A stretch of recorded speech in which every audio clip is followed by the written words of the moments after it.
Meghan Markle just sent a handwritten thank you note and a $300 box of her own as ever cheap looking, unfinished products to the man who has publicly called Princess Catherine ugly, mediocre with no identity while she was recovering from cancer, by the way. She did this days after her own speech about protecting people from online harm and stopping bullying. This isn't a mistake. This isn't tone deaf. This is a message. Let's get the facts straight first. On June 1st, 2026, a superfan known as the Notorious JTB posted a video unboxing a blue box from Meghan Markle herself. Inside, 4 signature as ever scented candles, honey with honeycomb, dried flower sprinkles, a curated book of matches, a leather bookmark, and a personal handwritten card sealed with her royal cipher. The note read, "Dear JT, thank you for the anniversary wishes. A few treats for you to enjoy, as ever, Meghan." It came right after her and Harry's 8th wedding anniversary on May 19th. JTB was stunned. He called it nowhere on his 2026 bingo card. And the internet lost its mind, because this wasn't just any fan. Meet the Notorious JTB. He's a loud, consistent defender of Meghan and Harry. He spent real money, hundreds of dollars, on as ever products, including their wine. He visited Montecito. He posts fawning anniversary tributes calling their chemistry undeniable and setting off smoke alarms. But here's the other side of the receipts. He's the man who self-proclaimed that when he goes to the gym, he secretly tapes other men working out and while they are undressing in the locker room. He's called Princess Catherine mediocre with no identity. He's compared her advocacy work unfavorably to Meghan's while she was still recovering from cancer. He's shared cruel memes about Prince William just for shits and giggles. This is the man Meghan chose to personally thank with a curated gift box in her own handwriting. Not a quiet supporter, not someone who stays in their lane. One of the most vocal critics of the Prince and Princess of Wales, with an unscrupulous, creepy character allegedly. Now here's where it gets uncomfortable.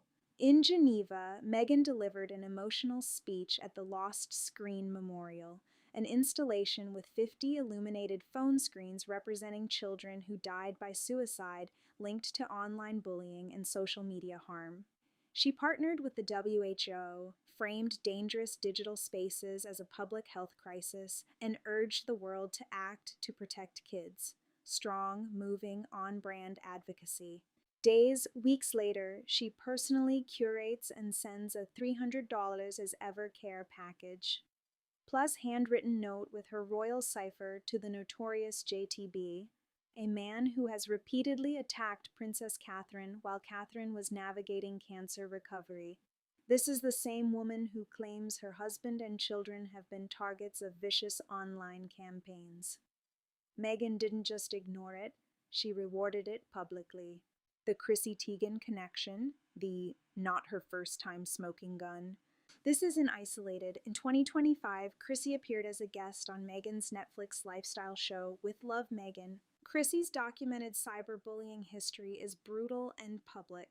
In 2011, she viciously targeted then 16-year-old Courtney Stodden with tweets wishing her to take a dirt nap and DMs telling her to kill herself.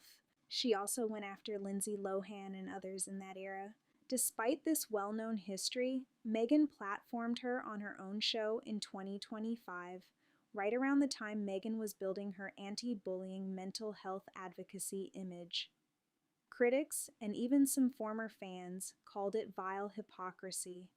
The woman positioning herself as a champion against online harm was giving a platform to a self-admitted cyberbully who targeted a teenager so cruelly it contributed to severe mental health struggles. Meghan has also sent personal gifts, like jam, to Teigen in the past and moves in overlapping social circles with her and John Legend. No public distancing, no calling it out, just association and platforming. So the question every viewer is asking is simple. Did she know exactly who she was sending this to? Of course she did. And what does that say about her hypocrite lying ass? Here's the part most people are missing. This isn't Meghan just being sloppy and desperate for attention as usual. This is strategy. By publicly rewarding one of the loudest, most aggressive voices attacking Kate and William, she's sending a very clear signal to every other defender in her corner. Fight hard enough for me, and I will see you. I will acknowledge you. I might even reward you.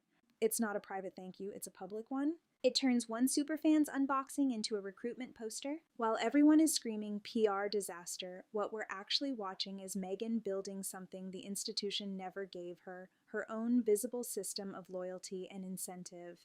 The real misunderstanding, people keep treating this like random generosity or a mistake. It's neither. It's how you maintain power and relevance when you're operating outside the traditional royal structure she walked away from.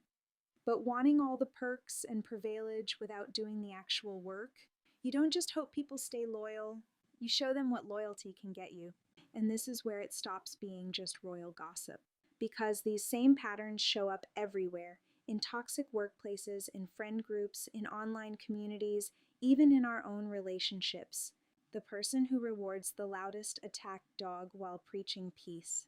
The system that incentivizes division and then acts surprised when it escalates.